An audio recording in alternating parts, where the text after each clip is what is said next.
بنو امیہ خاندان کے چشم و چراغ میں ایک خلیفہ کا نام ہے عمر بن عبدالعزیز۔ یہ وہ شخصیت ہیں جن کو اپنے پرایوں نے بھی سلام کیا ہے۔ ان کی پیدائش سن 63 ہجری میں ہے اور ان کی وفات سن 101 ہجری میں ہے۔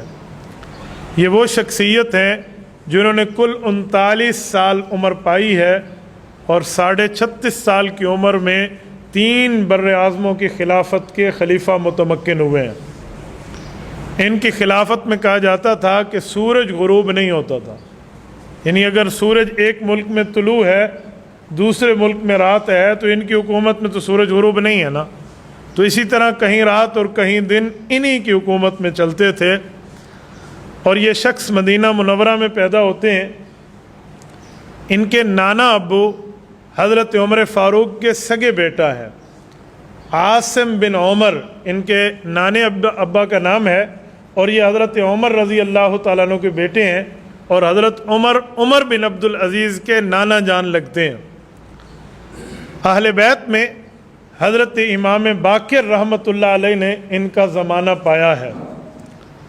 حضرت عمر بن عبدالعزیز اہل بیت اور صحابہ کرام دونوں کے پسندیدہ حکمران گزرے ہیں۔ شروع ہی سے لے کر وفات تک عدل اور انصاف کی حکمرانی ان بندے نے اپنی زندگی کا نصب العین بنایا تھا۔ شروع میں مدینہ منورہ کے گورنر رہے، اس کے بعد جب سلیمان بن عبد الملک کا انتقال ہوا یہ پوری دنیا کے امیر المؤمنین منتخب ہوئے۔ اتنی عدل و انصاف کی حکمرانی کی کہ جن ظالموں نے غریبوں کے قرضے کھائے ہوئے تھے ان سے حکومتی طور پہ قرضے وصول کر کے غریبوں کو دیے، وہ غرباء اب زکوٰۃ لینے کے قابل نہیں بلکہ زکوٰۃ دینے کے قابل ہو گئے۔ ڈھونڈنے سے بندہ نہیں ملتا تھا جو کوئی زکوٰۃ وصول کرنے والا ہو۔ حدیث پاک حضور علیہ الصلوۃ والسلام کے فرامین کو اکٹھا کر کے کتابوں کی شکل میں مرتب کرانا یہ عمر بن عبدالعزیز کی حکومت کا کام ہے۔ عمر بن عبدالعزیز نے آتے ہی یہ حکم نامہ جاری فرمایا کہ میں سب سے پہلے خود اپنی ذات سے، اپنی بیوی سے، اپنے بچوں سے، اپنے خاندان سے انصاف کو شروع کر رہا ہوں۔ سب سے پہلے جب خلیفہ وقت متمکن ہوتے ہیں تو اولاد کو کہا ہے کہ میں نے اسی تنخواہ پر گزارا کرنا ہے جو مجھے وہاں سے ملے گی۔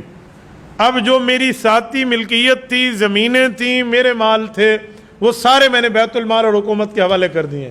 اس کی وجہ اگر حکومت ملنے کے بعد میرے اثاثوں میں اضافہ ہوتا چلا گیا ٹھیک ہے، ہو سکتا ہے مجھے ہدیہ کے طور پہ ملے، لیکن ایک شبہ رہے گا کہ بطور حکمران اس نے رشوت لی ہے، تو یہ شبہ میں اپنے سر لینا نہیں چاہتا۔ حتیٰ کہ اس بندے پر وہ فقر کا زمانہ آیا کہ عید کی راتوں میں بھی، رمضان کے آخری دن ہے، صبح عید ہو رہی ہے 1-2 دنوں میں، بچوں کے لیے نئے کپڑے نہیں خریدے گئے، یہ امیر المؤمنین وقت ہے۔ تو بیوی نے کہا اس تنخواہ میں نہیں لے سکتے، 1 مہینے کی سیلری ایڈوانس لے لیں۔ انہوں نے خازن کو بلایا، اس کو اپنی گھر والی کا مشورہ پیش کیا کہ بچوں کو نئے کپڑے چاہیے، آپ مجھے 1 مہینے کی ایڈوانس تنخواہ دے دیں۔ وہ بھی انہی کا تربیت یافتہ تھا، تو وہ کہنے لگا کہ آپ 1 مہینے کی زندگی کی ضمانت یہاں لکھ دیں، میں اگلے مہینے کی تنخواہ آپ کے حوالے کر دیتا ہوں۔